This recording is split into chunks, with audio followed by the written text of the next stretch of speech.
Hello दोस्तों। तो कैसे हैं आप लोग? उम्मीद करता हूँ अच्छे होंगे। तो फिर से आपके लिए हॉरर स्टोरी लेके आ चुका हूँ। इस स्टोरी का नाम है अजला खंडर। तो चलिए कहानी को स्टार्ट करते हैं। बात उन दिनों की है जब मैं कॉलेज का स्टूडेंट हुआ करता था। अपने कॉलेज की ओर से हम सभी कैंप के लिए एक जंगल में गए थे। हल्की ठंडी थी। रात में हम सब ने पूरी रात कैंप फायर के साथ डांस करने गाना गाने का प्रोग्राम तय किया था। मुझे और सभी साथियों को कैंप फायर के लिए लकड़ियाँ इकट्ठी करने का भार सौंपा गया। मैं निकला तो सबके साथ ही, लेकिन जंगल के प्राकृतिक सौंदर्य में भटकता हुआ अकेले बहुत दूर कहीं निकल गया। अचानक आसमान में बादलों से पूरा भर गया। गरज के साथ बारिश होने लगी।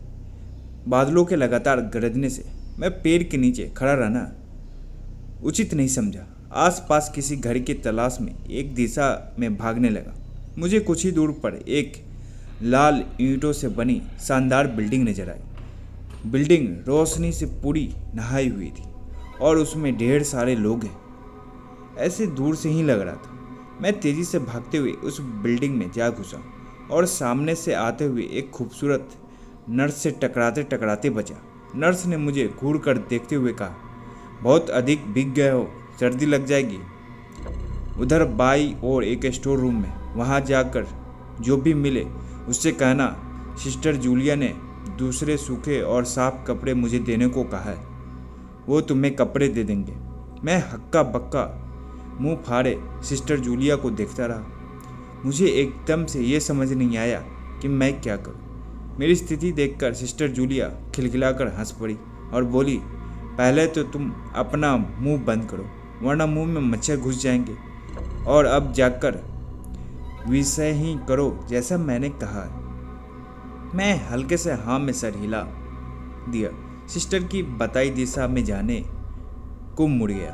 अभी कुछ देर 10 कदम ही चला हूँगा कि मेरे कंधे पर किसी ने हाथ रखा। मैं चौंक कर पीछे मुड़ा और अपने सामने आर्मी की वर्दी में एक युवक को खड़ा मुस्कुराता पाया। मेरे चेहरे पर आश्चर्य का बादल अपना घर बना चुका था, जिसे देखते ही उस युवक को हंसी आ गई। उसने धीमे किंतु ऊंचे स्वर में कहा, मैं कैप्टन विनोद हूँ और ये हमारे देश की आर्मी का हॉस्पिटल है। कैप्टन विनोद की बातों ने मुझे आश्वस्त किया। मैं अब धीरे धीरे सामान्य हो गया और मैंने कैप्टन विनोद को सिस्टर जूलिया की कई बातें बताई।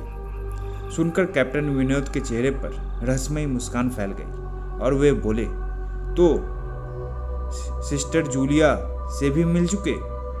जी, क्या मतलब आपका? कुछ नहीं, चलो मैं तुम्हें सूखे कपड़े देता हूँ, चेंज कर लो, नहीं तो सच में सर्दी लग जाएगी। और मैं कैप्टन विनोद के पीछे पीछे एक बड़े से कमरे में पहुंच गया। कमरे के चारों ओर हरे रंग के पर्दे लगे हुए थे। एक ओर एक बड़ा सा बेड पड़ा हुआ था और उसके सामने एक सोफा था।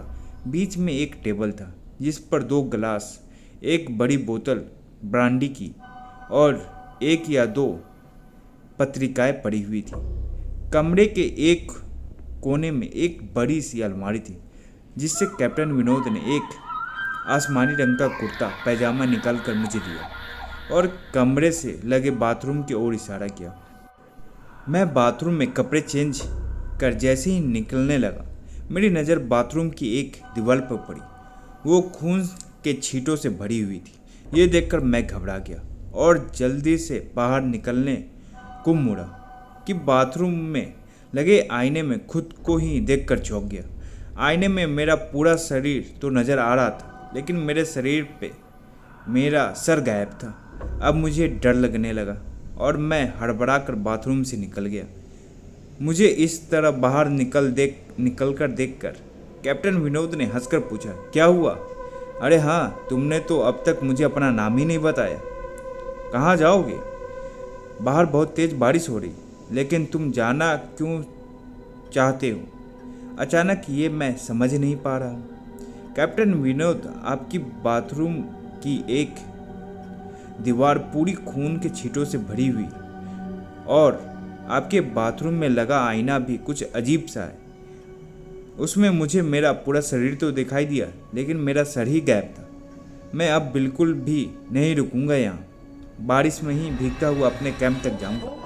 कहते हुए मैं कमरे से बाहर जाने वाले दरवाजे की ओर बढ़ा। तभी आवाज़ आई, रुको। तभी कैप्टन विनोद की कटकती आवाज़ गूंजी, तो तुमने सब कुछ देख ही लिया? जी, क्या मतलब है आपका? मेरी आवाज़ में डर भर गया था। मतलब चाहे जो हो, तुम तब तक यहाँ से नहीं जा सकते जब तक मैं तुम्हें कुछ बता न दूँ। क्या क्या बताना चाहते हैं आप? तो आज तक कोई ना जान सका, जो आज तक कोई ना जान सका वो मैं जानकर क्या करूँगा? प्लीज़ अब मुझे जाने दें। मैं डर से रुआ सा हो गया। नहीं, बिल्कुल भी नहीं, और तुम्हें मुझसे डरने की कोई भी ज़रूरत नहीं। सैनिक सबकी रक्षा के लिए होते हैं, मैं भी तुम्हारी रक्षा ही करूँगा। कैप्टन विनोद के स्वर में कोमलता थी। आओ मेरे साथ इस सोफे पर बैठ जाओ, मैं तुम्हें एक कहानी सुनाता हूँ। कहानी ख़त्म होती ही मैं तुम्हें तुम्हारे कैंप तक जीप से छोड़ आऊँगा। वैसे भी तुम अपने साथियों से काफ़ी आगे निकल आए हो, वहाँ तक तुम अब चलते हुए शायद पहुँच ना पाओ।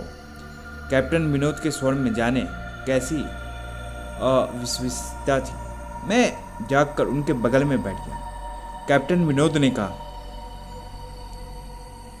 चलो शुरू करते हैं। दुश्मनों ने धोखे से हमारे अस्पताल को अपना निशाना बनाया।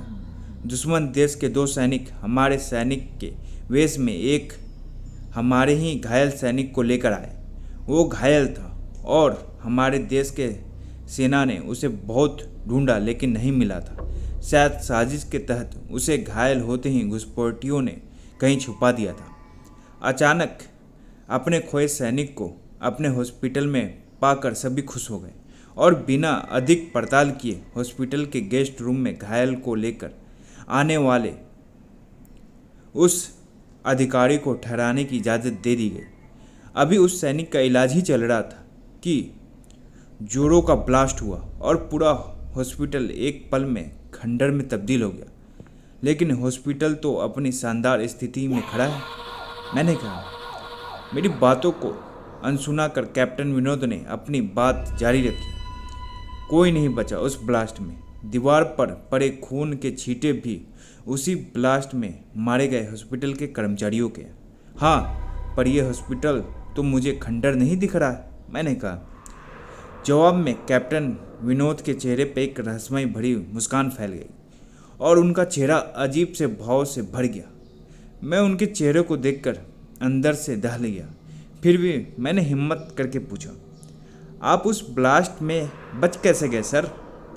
सुनते ही कैप्टन विनोद ठहाका लगाकर हंस पड़े और मुझ पर एक भरपूर नज़र डालते हुए कहा, ये कहानी आज से मात्र 10 वर्ष पहले की है और मैं तो आज से 5 वर्ष पहले ही मर चुका हूँ। इसके आगे उन्होंने कहा, मुझे कुछ नहीं मालूम। चेहरे पर गीलेपन का एहसास जब काफ़ी हुआ तो मैं जैसे नींद से जागा। मुझे घेरे हुए मेरे सभी साथी और टीचर खड़े थे। मेरे आँख खोलते ही मेरे सर ने कहा, थैंक गॉड तुम्हें होश आ गया। तो क्या मैं बेहोश था? हाँ, तुम जंगल में जाने कहाँ भटक गए थे। सभी लौट आए और तुम नहीं आए तो हम सभी मिलकर तुम्हें ढूंढने निकले। काफ़ी दूर जाने के बाद हमने एक जीप आती दिखाई दी जिसमें एक आर्मी मैन तुम्हें पीछे की सीट पर सुलाए हुए हमारे कैंप को ढूंढते हुए आ रहे थे। उन्होंने हम सब को भी अपने जीप में बैठाया और कैंप तक छोड़ा। हमने उन्हें काफ़ी रोकने की कोशिश की लेकिन वो कहते हुए चले गए, अभी नहीं रुक सकता, एक ज़रूरी काम है। जब हमने तुम्हें बेहोश जाने और उन तक तुम्हारे पहुंचने के बारे में पूछा तो वो बोले सुमोस ही बताएगा और जो भी बताएगा वो सब सच होगा। सबकी उत्सुकता निगाहें मेरी ओर देख रही थी। मैंने धीमे स्वर में पूछा, क्या उनका नाम कैप्टन विनोद था? सर ने हाँ में सर हिलाया। मैंने सबको उधर चलने को कहा जिधर से सब ने जीप आती देखी थी। पहले तो सर तैयार नहीं हुए, लेकिन मेरे बहुत कहने पे वो राजी हो गए। सुबह होते ही हम उधर की ओर निकल गए। मैं उस जगह पर पहुंचा और ये देखकर मैं आश्चर्य में डूब गया। वहाँ एक अधजला खंडर था जिसके एक टूटे पत्थर पर लिखा था आर्मी हॉस्पिटल। तो आपको ये कहानी कैसी लगी? अगर अच्छी लगी हो तो लाइक, कमेंट एंड सब्सक्राइब करना बिल्कुल ना भूलें।